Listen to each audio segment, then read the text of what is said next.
창작 소설 나왔다 이런 평에 대해 어떻게 생각하세요? 음, 그런 애매한 말 할 게 아니라 다른 국민들과 똑같이 증거와 팩트로 대응해야 한다고 생각합니다. 형사 사법에서 결국 남는 것은 그것뿐입니다. 이재명 대표가 주중이 아니라 주말에만 좀 출석하겠다 이런 걸 좀 고집하시는데 사실 그것에 대해서는 어떻게 보시는지. 보기 드문 일인데요. 보기 드문 일인 건 분명한데 검찰이 잘 알아서 수사 절차 진행할 거라고 생각합니다. 그 이재명 대표가 유동규 씨의 진술만으로 이렇게 막 조작이다, 검찰 수사 조작이다, 그 진술에만 의존하고 있어서 이런 말을 하고 있는데 그런 부분에 대해서는 좀 어떻게 보시나요? 글쎄요, 저도 그 말씀하시는 거 잘 봤는데요. 최근에는 이게 다 대선에서 졌기 때문이다, 그렇게도 말씀하시는 것 같은데, 이 대표 말씀대로라면 만약 자기가 대선에서 이겼으면 권력을 동원해서 사건을 못하게 뭉갰을 거다, 이런 말처럼 들리거든요.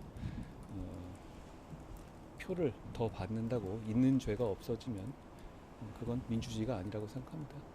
잘 아시다시피 이 사건은 민주당 정권 당시에 민주당 경선 과정에서 주로 불거진 의혹에 대한 수사잖아요. 그리고 민주당과는 관계없는 이 대표 개인의 성남시장 시절에 있어서 지역 토착 비리 수사이고요. 그 점을 제가 다시 말씀드리겠습니다. 장관님 대상 관련해서 채널 A 사건 등 그런 특검법에 대한 입장은 어떠신가요? 채널A 사건은 이미 최종적으로 대법원에서 무죄 확정된 사건이죠. 그러니까 굳이 특별법을 만들고 싶다면 법원에서 최종적으로 무죄 확정된 사안이니까 특별 검사가 아니라 특별 법원 만들어야 되는 거 아닌가요? 저는 이거를 민주당 의원님들조차 그렇게 진지하게 생각할 것 같지는 않습니다. 그런데 민주당에서 자꾸 이렇게 무리하게 하시면 국민들께서는 채널의 권한유착 사건으로 민주당이 저를 음해하기 위해서 앞장섰던 것을 더 오래 기억하실 거라고 생각합니다. 그러면은 김의겸 의원이 한동훈 장관이 도이치모터스 사건 그런 검사들을 좌천시켰다 이런 주장을 했는데 이거에 대한 입장은 어떠실까요? 통상적인 정기 인사 기간에 따라서 근속 연수가 된 검사들에 대해 인사하는 건 당연한 거고요. 그리고 그 인사 과정에서 본인의 희망이 다 반영돼서 모두 영전했다고 저는 보고를 받았습니다. 검사들이나 법조인들이 물어보셔도 다 그렇게 평가하실 것 같은데요. 그런데 김의겸 대변인이 저렇게 거짓말을 하고 다니는 거는 그렇게 뉴스도 아니지 않나요?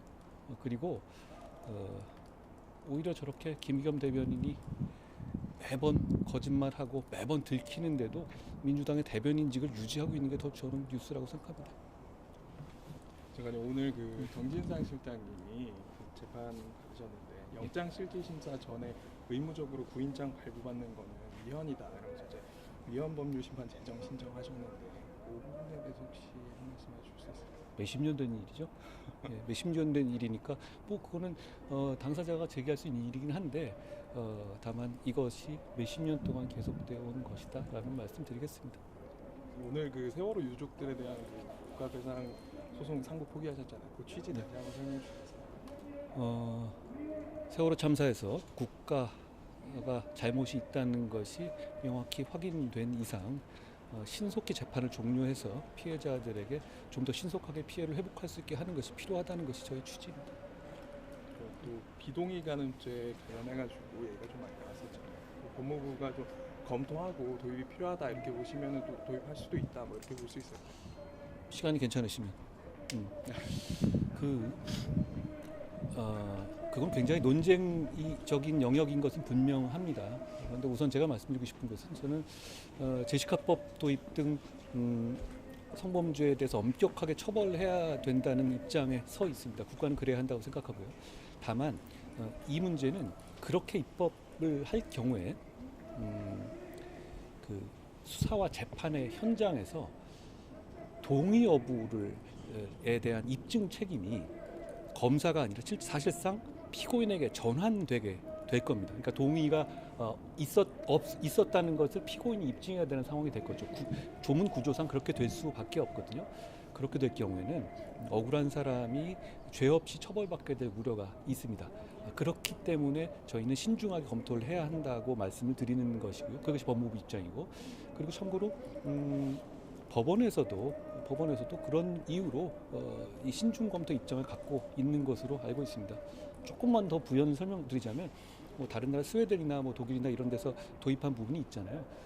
그게 법 문화와 법 시스템에서의 어떤 차이를 좀 고려해서 검토를 해주셔야 될 것 같아요. 그러니까 무슨 의미냐면, 그 나라들은 성범죄에서 유죄 판결을 받는 확률이 굉장히 낮습니다. 그러니까 그걸 보완하기 위해서 그런 개념을 도입한 면이 있거든요. 제 기억이 정확한지 모르겠습니다만 우리나라는 성범죄, 강간죄나 이런 성범죄에 있어서 법원의 유죄 판결률이 한 90%가 넘을 겁니다. 그런데 독일은 한 8%, 그리고 스웨덴은 23%, 제가 정확하지는 않지만 대략 굉장히 우리의 기준보다는 많이 낮습니다. 그러니까 그렇기 때문에 그게 다른 나라가 이걸 도입하는 나라들이 그 나라의 실정에서 왜 이걸 도입할 수밖에 없었느냐, 이런 부분까지도 깊이 검토해야 된다는 말씀입니다. 이거는 뭐 완전한 정답이 있는 문제는 아닙니다만, 그 점에서 저는 지금 저희가 갖고 있는 판단으로는 신중하게 검토해야 한다. 그렇지 않으면 억울한 사람을 처벌하는 결과가 생길 수 있다라는 것이 저희의 지금 판단인 겁니다. 너무 길었네요. 네.